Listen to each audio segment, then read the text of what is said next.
Can y'all hear me now? Can anybody hear me now? Thumbs up, yeah? Can you hear me now? Yes. Okay. Can anybody hear me now? I hear me now. It was on mute. The setting was on mute. Okay. I can hear me now. Can y'all hear me now? Okay, the old me would have freaked out and clicked off.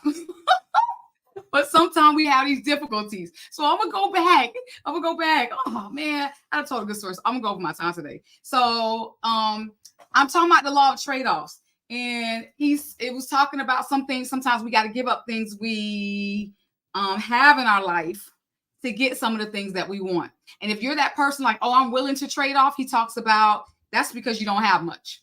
But when you start getting job security and you start having a home and a community, it's not as easy to trade things off. And I was saying, this is the month that has been, today is a great day for me doing this because I've traded some things off. So if you've ever, you know me, y'all know my story. I taught for 29 years in between 2 different states, lost years because all my years didn't carry. So even though I've almost hit 30, here they're telling me you got to work 10 more years to get your retirement.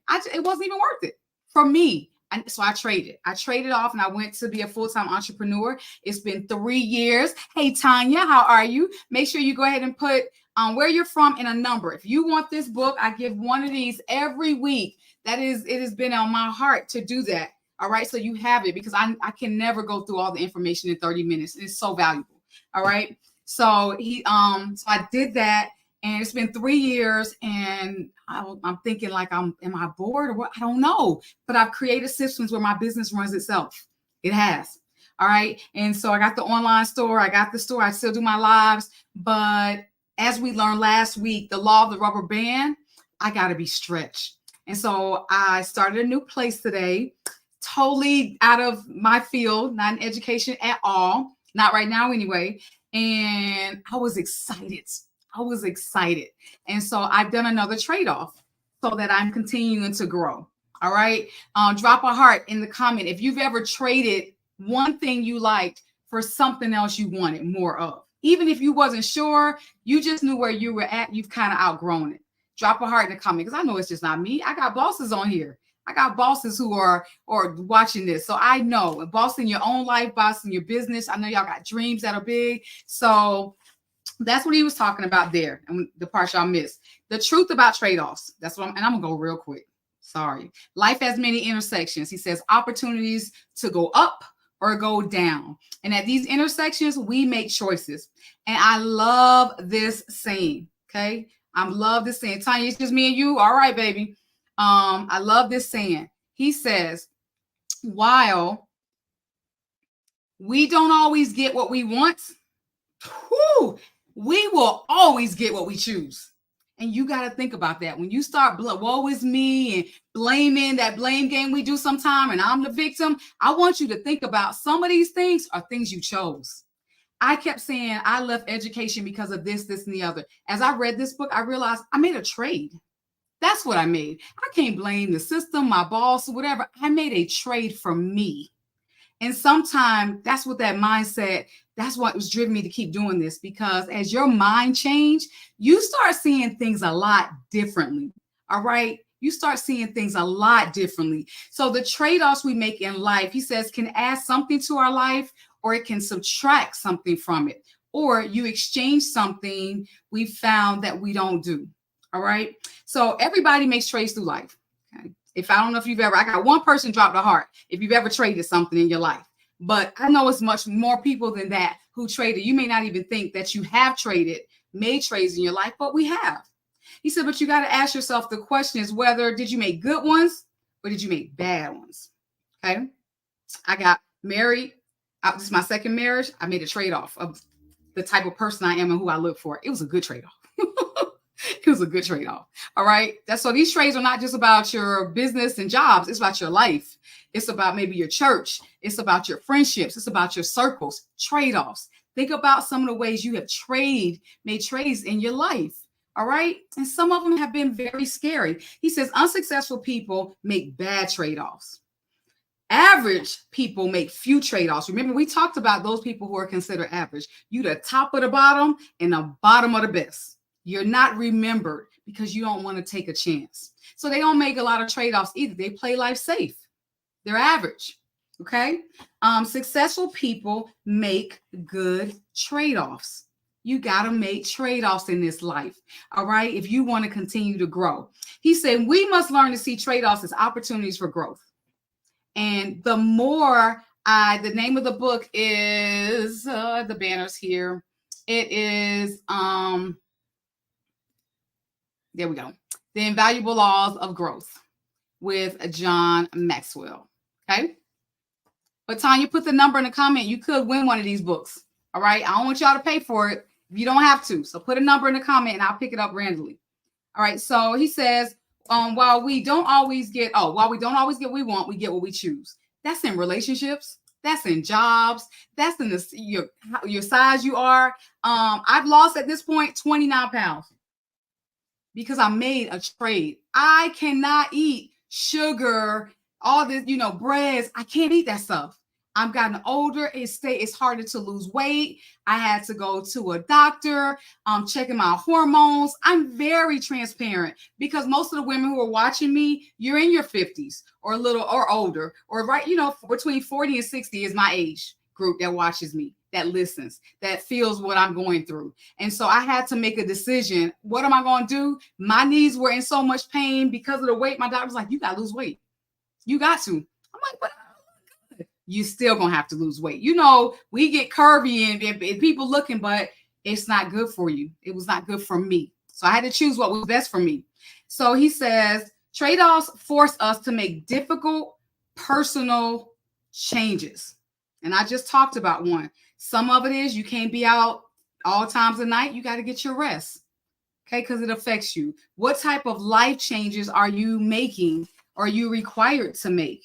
He says change is personal. To change your life, you need to change. Change is possible. Everyone can change. He says change is profitable. You will be rewarded when you change. Let me tell y'all, I'm so excited. I was nervous about going back into the workforce. I had to be at work at 7:30 this morning. And I was like, ooh, I've been getting up at 8 o'clock, 9:30 sometimes. And I literally, you guys, went into a panic attack last week. And so, because I was like, what am I going to do? I'm used to getting all this sleep. I got up. I went to work. I was around energy. I was around people and systems that energize me. So when I got off from work, I still got energy. So I made a trade-off. So I traded where I've been comfortable and where I knew I wasn't being stretched into a new environment that has totally, hey honey, hey Courtney, hey Virginia, has totally stretched me and put me I'm so excited. I couldn't wait to come on here with you all tonight.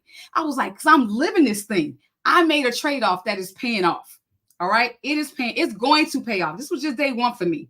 I feel like it just gets better. If I could get through the day, it's just going to get better. All right. He says, but when we are no longer able to change a situation, we're challenged to change ourselves. So you got to think about, sometimes you can't change the situation, but you can change how you respond to it. You can change how you behave. You can change, you ain't clapping back and be getting an attitude and talking about, to coworkers being negative. You can change that. You can change your perspective of this job. I used to have a lot of negative things sometimes to say about where I was when I left my job. And I look back now and I was like, it wasn't that principal's fault. It wasn't the system. I was tired of it. I needed to change. And so I don't think whatever would have happened, I could have said all these different things. Oh, is this, that kind of, all that stuff got on my nerves because I was at a different place. You ever been someplace where everything's still the same? It's just the same. And you start getting irritable. Maybe it's the life you're in. Maybe it's the relationship you're in. And does that mean leave my relationship? No, it may means I got to change something about it. We got to do date nights. We got to start doing some things to rekindle some of those feelings we had. Our friendships, girl, I'm tired of sitting around talking about people and this and that. Let's go on a cruise. Let's go work out.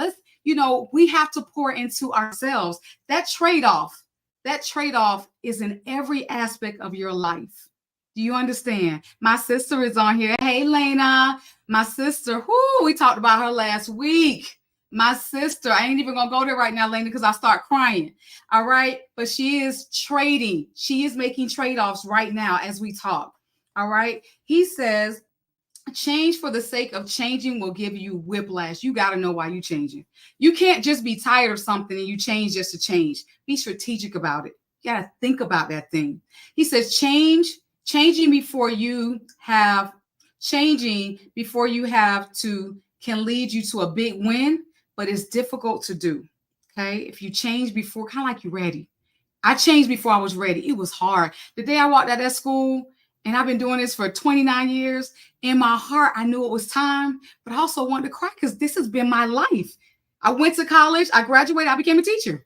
And I was at 50, I was at 49, and now it's time I'm leaving this place. So it was a place of comfort.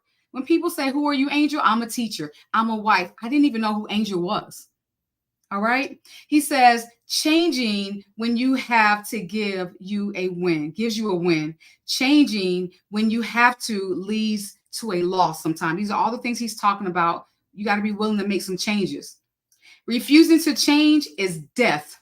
Do you hear me? Death to your potential. It's death. We are made with so much in us. You are not meant to just be one thing, believe it or not. You could be many things. Your job. I love my job. Yep, you love your job, but sometimes you got to call and help people. You may be at your job flipping burgers, but when some people come in, you may go over and you're like, oh, I want to do this, or I want to help. You may be the manager, but you're still helping people in a different way. So you know what it is, because regardless of where you are, that same thing pulls at you. I don't care where I'm at. I'm always trying to inspire. I'm always trying to pour into, support, encourage. That's my heart. Whether I'm at church, whether I'm at the at a restaurant, whether I am, it doesn't matter. I hear people talking around me. I'll give in. I'm like, you are so beautiful. Like, don't say that about yourself. That's me. I know that is my calling. So the job I just got, that's not what I'm doing. I'm gonna tell you about this job later, but that's not where I'm at now. But I'm holding on to it because everything ain't to share all parts of it. I want to see where God's gonna take me through this door I just opened. All right. I'm trusting him. All right. He says, well, when you do change, he says you'll depend partly on, he says, some people deal with uncertainty well. I don't deal with uncertainty well. I'm getting better. I'm learning to embrace being uncomfortable. My husband always says, get comfortable being uncomfortable. And when I do embrace that, like I was in this room with all these new people, and y'all should have seen me. I was just talking. Normally I say I'm an introvert. I'm just talking. I'm like, boy, you got the age of my son. I'm just being like this person I didn't even know I could be. I thought it was just because I'm here on Facebook Live, but it's not. So as you grow, you become somebody else. I'm telling you. Most trade-offs can be made at any time. You know, I talked about my weight, trading off the things that I eat, exercising more, getting more rest. You know, you can do some of those things at any time. All right. Some trade-offs only come once. Like you get one opportunity and that's it. Let me tell you. And I don't know, the good thing about God, he'll give you other opportunities, but it may not be that one. I was in the business I am in now. There was a trade-off I should have made years ago and I didn't because I was scared. And I feel like the company was in a momentum place and I missed it. And I don't think that momentum time will ever come again for me in this current business I'm in, but I'm in another one maybe. But in that one, I can look back in hindsight, it's like you missed it. You were scared. And so you didn't take that chance. But he says the higher you climb, the tougher your trade-offs are. All right. And he says, as I noted previously, if you're like most people, which we are, when you started out in life, you had little to give up. So it was a lot easier to trade. But as you climb and accumulate some things in life, the trade-offs demand a higher price. All right. Woo, a higher price. When you're at the bottom, we make trade-offs all the time because we desperate. It's in desperation. Like, I got to do something else. I got to make some more money. It's in desperation. You'll make those trade-offs very easily. You're climbing. You're looking for inspiration. You're willing to trade. But he says, when we get comfortable, as a result, we don't make as many trade-offs. All right. One of the dangers of success is that it makes a person unteachable. I'm a big girl. I'm going to tell you, I was unteachable for a minute because I had gotten to a place in my career, I was successful. I had gotten bonuses as a teacher. I had gotten recognition. I was teacher of the year in 2 different states. I was kind of like, I don't want to say feel myself, that little term we say, but I knew I work hard that I was going to be rewarded for it. And so I think it made me unteachable in some places. All right. One of the dangers, it says many people are tempted to use their success as permission to discontinue growth. And that's why I had to leave. And that's what I realized today. I had to leave. I had to choose something else because I wasn't growing anymore. And that was the trade-off. Okay. I chose to continue to grow. I chose to continue to stretch. And you can do that too. It doesn't have to be a drastic trade-off. I think I did a drastic trade-off, but you don't have to. All right. Now this was funny to me. He talks about, he said 5 years ago, because this book is older, 5 years ago, he said Twitter didn't even exist. We know Twitter been around a long time now. He talks about 4 years ago, the iPhone wasn't around. We know iPhone has been around for quite a while now. He says, who would have ever thought we'd be walking around with a handheld computer in our hand? Things change. That's why they say if you don't change, you almost die, because your success is not going to last very long if you're not constantly evolving, constantly changing. All right. He says, if you want to keep growing and learning, you need to keep making trades, and they will cost you. All right. It's going to cost you. All right. Don't be afraid of it. The price of anything is the amount of life you exchange for it. Ooh, come on. The life you're willing to exchange. I made another exchange today. Remember, I talked about that. What are you willing to exchange? Trade-offs never leave us the same.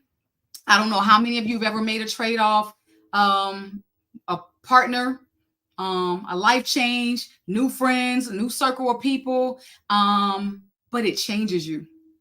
I'm telling you, I see people that see me here now and like, wow, you are totally different. I was like, I am. I am. And I can admit like that. I don't even say I'm an introvert anymore. I'm not an introvert at all. I was uncertain about myself. I was insecure. I didn't do the work on me.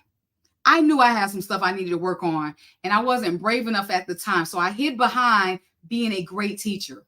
But I'm much more than that. I'm much more than a wife. You're much more than a mother and a wife and your job. And, think about if someone said, who are you? Think about us. Many times I couldn't answer that. Who am I? Think about that for a second. Who are you? He says some trade-offs are never worth the price. And he used the story of Esau and his brother in the Bible. You remember that story? I don't know how many of you know it. If you know it, put a 1 in the comment. The story of Jacob and Esau. And one day Jacob was cooking some stew and his brother came in and he traded his birthright for something to eat. Okay? Some things are not worth trading for. For me, my family is not worth trading for. My relationship, my marriage is not worth trading for. All right? My values, my faith is not worth trading for. So some things you got to have some standards are never going to be worth. I don't care how much money I'm making. It's not, some things just not, I'm not going to trade for it. I'm going to be Angel here all the time. You're not going to see me here talking and then in the club, popping it and dropping it like it's hot. Not going to do that. Okay. That's just not me. I'm not going to do that. So some things are not worth trading. Even if I could get 1 million followers for doing this type of thing, I'm not going to do it. So think about that. He says, but trade-offs that are worth making, these are some of the trade-offs that are worth making. I am willing to give up financial security today for potential tomorrow. I realized that once the kids were gone and I'm not, my kids are now all adults. So I could maneuver things a little different. The reason why I also stayed where I was at, because I had responsibility. I had my kids, I had their schedules. I had, so I stayed there. But once they were gone, I chose things for me that were good for me. He said, there is no future in any job. Listen to this. There's no future in any job. The future lies in the man or woman who holds the job. You're the future. You're the value. It's you. All right. You are the future of those companies. They need us. They need people to work hard. And so, don't just think about that job. If you're a hard worker at your job, you're going to be a hard worker at any job you go to. You add the value. Okay. You add the value. It says, I am willing to give up immediate gratification for personal growth. The only job security we have is our individual commitment to personal development. If you at a job and you're not growing, look for another job. And I mean that. Honestly, start looking for another job. You want a job that pours into you. And if that job is not pouring into you, you can pour into yourself. You're like, Angel, I ain't leaving my job. I've been here. Got you. Pour into yourself. Start reading. Start listening to people because I started reading. This is John Maxwell, and I read one of his books through my job, and I was like, oh, wow. He made me think about who I was and who I wasn't. All right. Number 3, I am willing to give up the fast life for the good life.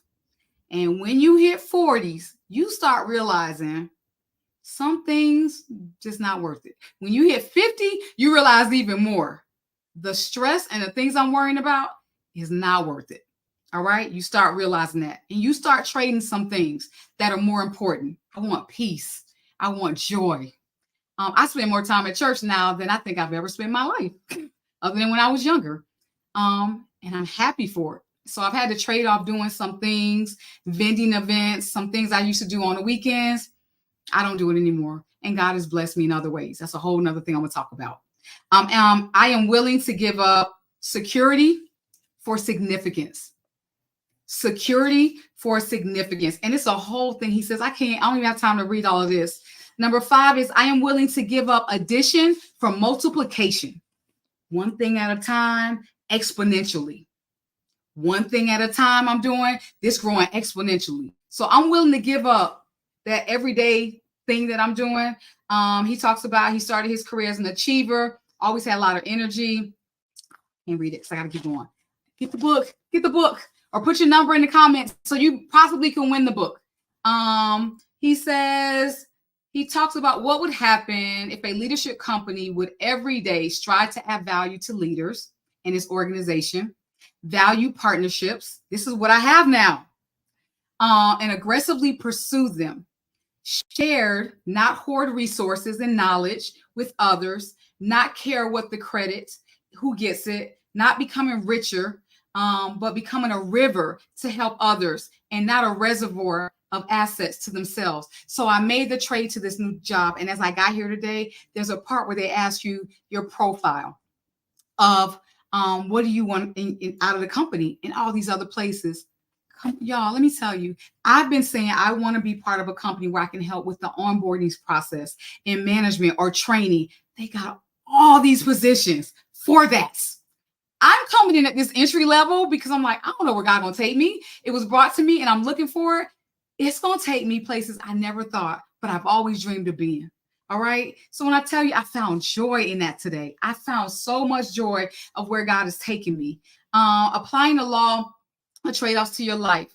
This is what I want you to do and think about. It's a homework. Write down your own personal list of trade-offs and principles. Now, when I first read this book, I couldn't even do that. I didn't know how to do that. I'm like, what? I don't know what my trade-offs are. But it says, think about it. I just read to you, what are some of those trade-offs? Is it security? Is it immediate gratification? What is it going to be? Because he says, don't fear failure so much that you refuse to try new things. Don't fear it. It's a lot of things I missed out on because I was scared. What if I fail? I was scared to go back to work for a minute because I was scared about what people would say. Oh, she left her job and now she got to go back to work. I was scared of that for a minute. I literally, if you don't keep feeding yourself good stuff and around good people, that stuff will creep right back into your mind. You'll think I've overcome those demons, that negative talk. You'll think about it. But then my church sisters, my pastor, my business partners, they're like, Angel, you are not a failure. You're pivoting. And I know this stuff, right? But my self-talk changed for a minute. And I was like, I'm going back to work though. Why did I think that was a bad thing? It's a trade-off. You understand? So even if you go into one thing and you think it's what you want, and then you're like, oh, that's not what I want, and you trade for something else, it's not a bad thing. You learn things about yourself. All right. So don't fear failure. All right. He said the saddest summary of life contains three descriptions. Listen to that. This could have, might have, and should have. Remember what our mamas used to say? If I woulda, coulda, shoulda. You remember that? We don't want to be those people. We don't want to be. If you aren't here, there's something about you that's big on growing. There's something I've said that's reached out and it resonates with you. That's why you keep coming back on here. I understand everybody's not my people. Everybody doesn't want to hear this. Some people are okay where they're at and they don't want nobody preaching to them or sharing something that's going to rock their boats, rock the way they feel. Because there may be something she says that made me start to doubt what I've decided for my life. The biggest reality was I realized I wasn't happy. I was choosing comfort over growth for a very long time. Okay, for a very long time. He also says we all have the power of choice. We all have the power of choice. But every time we make a choice, our choice has power over us. It changes us. Even the bad choices can ultimately help change us for the good. How you know it was a bad choice? Because something happened and then you realize I ain't never doing that again. I'm never going to do that again. You understand? Even when you make a bad choice, it could turn out for your good if you learn from it. So when we learn all the time, fail forward. You touch it, a baby touch the stove and they burn their hand, guess what? They're not going to touch it again. They learn from it. So even when things happen in your life and it hurts and you get talked about or picked on or you failed in front of everybody know that didn't work for you. Everybody know you had that business and you were saying, I'm going to be a millionaire. And now you're not. You're going back to work, Angel. What they going to say now? This is my self-talk. Guess what? I'm rich inside. Do you know what that was like? For 3 years, I'm still an entrepreneur. I'm just not doing it full time. And I realized I have peace. I don't even know if that was my dream. I think I was part of these groups that was like, you could be a millionaire. You can, and God, let me tell you, if it's meant for me to be a millionaire, I'm going to be a millionaire being just who I am. I ain't knocking it. But I got caught up in somebody else's vision and I stopped thinking about what I wanted. So remember he says sometimes people sacrifice security over significance or money. Or so you think about why are you doing what you're doing? All right. It changes us. He says again, because even the bad things, because they clarify our thinking and they show us ourselves. It will show you who you are. If you making trade-offs and you trading one thing for another, I promise you, good, bad, or indifferent, it will show you who you are. Something gonna leap and you're gonna feel good on the inside, and then other things are gonna be like, I don't want this. I don't want this. So I want you to think of these things as you apply it to your life. Okay, as you apply it to your life. What trade do you need to make right now? Right now. Think about some of the trades we talked about in this live. What trades do you need to make? He says, now that you have been unwilling to make. Maybe you've been believing something that hasn't come, but you're like, I've been doing this so long, I ain't giving up on it. But you know it's not working for you. You know it's not working for you.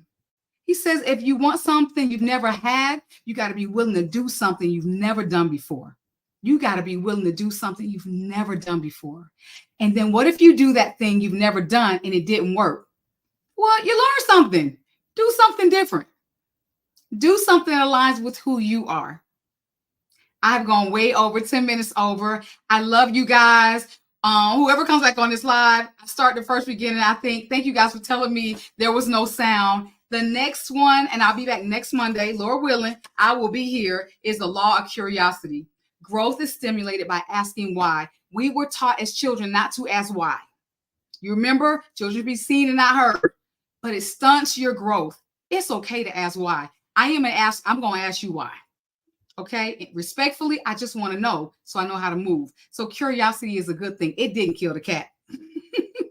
If he was curious enough, he would have known not to do whatever he did to get killed. Think about that. We're not encouraged to be curious. We're not encouraged to ask questions. This book is designed to stretch you. The law of the rubber band, the law of the trade-offs, the law of, what's the other one? Awareness of who you are. Think about these things. This book is not a one-time read and keep it moving. This book is about changing your life and growing through it. This book, if you read it and take the time to do the work through it, in every aspect of your life, you will grow. Your job, your relationships, your friendships, your relationship with your children. Oh my God, my relationship with my adult children is so much better because I'm different. My conversations are different, and I don't try to control them. I don't. It's one of the hardest things, but I don't try to control them. I become their coach. And you learn things, you become their coach. All right. I love y'all. Be blessed. Keep me in prayers. I'll be up tomorrow morning again. I got a lot tonight, but I do. I thank everybody who popped on here, put a number in the book. In fact, you know what? This week, it's going to be 2 books. Today, I'm choosing 2 numbers. All right. Congratulations, Carolyn. Maloney, she got it for last week. This week, I'm picking 2 numbers. Thank you, God, for putting this in my heart. Thank you for helping me to serve and bless every person that's watching this live. Y'all be blessed, and I will see you next Monday, 7 p.m.